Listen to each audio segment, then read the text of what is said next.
wasaaradda haweenka Puntland ayaa markii ugu horeysay waxa ay qabatay kulan diimeed looga hadlayay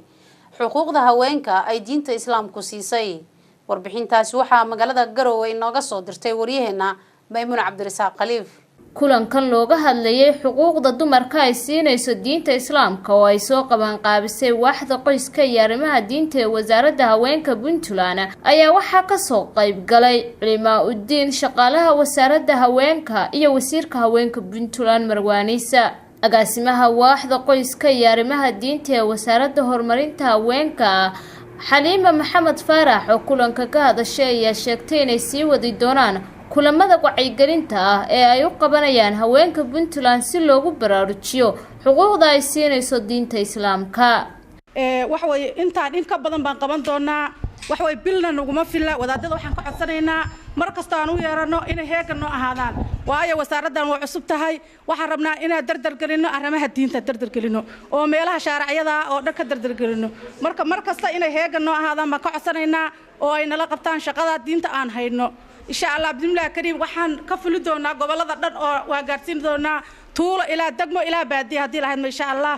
الشيخ عبد القني قرنه وكم ذا علماء الدين كقبل كنقال ومحاضرة دنعية بدن تابنا يسكتشدي مدشة أي شيء حقوق ضايلين هوين كمسلمين تا إلا قعد الدين تإسلام كسدا سدرتنا لو باهي هاي إلا قدق مو عن لبالمرين. haweenkii ka soo qayb galay kulanka ayaa Sheekh Cabdiqani Qorane wax ka weydiiyay diinta Islaamka iyo doorka ay siinayso haweenka muslimka. dhaxalka waxaad ogtahay waxaan anaga ogaanay soo aragnay in la yiri geeli dhaxalku ma laha meeydiga dhaxalku ma laha dhaxalkoodii ay waayeen meelaha aan ka hadlayna sheekh waa halkaas khayr Allah ku siiyay hadii ay halkaasi baadil ahayd aan ka hadlaynana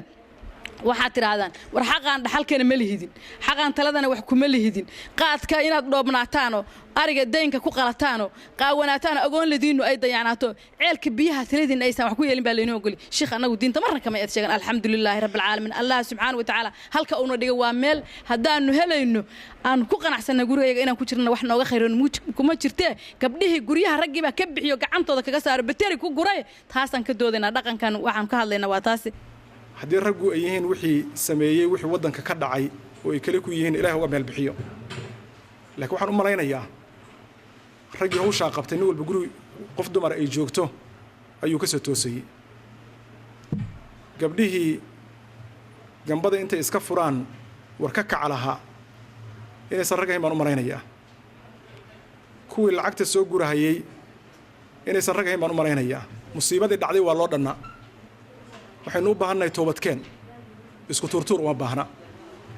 uma baahna intay musiibo dhacdo inaan qiil uga dhiganno wax calaamatu su'aal leh inaan ku talaabo qaadno bidcooyinka diinta islaamka soo galay ee hadda qaab looga furfuro la yahayba waxay ahayd bidca u jawaabaysa markii aad jalbaab sidatid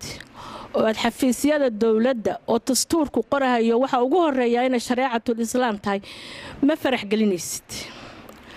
waxaa laga yaabaa in askariga ugu horeeya niqaabka ka fiiqo isagoo sharci ku baneeyay aadan garanayn marka hadda bal anaga iyo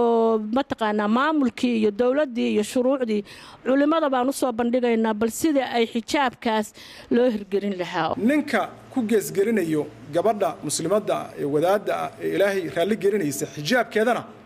waxaan leenahay adeer gacli meeshan Faransa ma aha meeshan islaamka iska leh islaamnimada leh waxaynu u baahannahay marka dadkeena waxaas jahli baa ku xambaaraya aqoon yari baa ku xambaaraysa in loo baahan la geliyay dadka ahlu diinka ah baa ku xambaaraya in dadka la kala qaybiyo ku xambaaraysa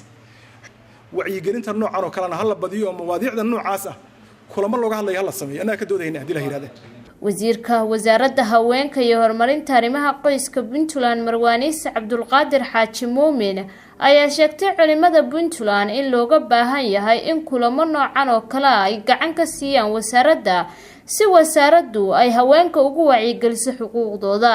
wasiirku waxay sheegtay in dhawaan wasaaraddu ku tala jirto in ciidamada ay u qabato kulanka la mid ah maadaama inta badan ay caqabadeeyaan haweenka xijaaban. annaga danta guud baan fiirinaynaa qasab maaha inaan isjeclaano qasab maaha inaan saaxiibo gaaranahay diinta ayaana walaalaynaysa haddaynaan diinta isugu imanna wax kaloona dhex yaala ma jiro askarta waxaan jeclahay maalin inaan u qabanno barnaamijkan oo kale sababtoo askarta weeye gabdhaha xijaaban meesha uu dhibka kasoo gaarayo gabdho badan oo la bahdilaa jira gabdhahaas la bahdilayana runtii nin askari oo islaama xaq uma laha inuu gabadhii bahdila haddii ilaahay dartiisa isku asturtayna ma aha wuxuu xaq u leeyahay in uu ka weydiiyo su'aalo isagoo waajibaadkiisa shaqo gudanaya maymuun cabdirisaaq khaliif Somali Channel Garowe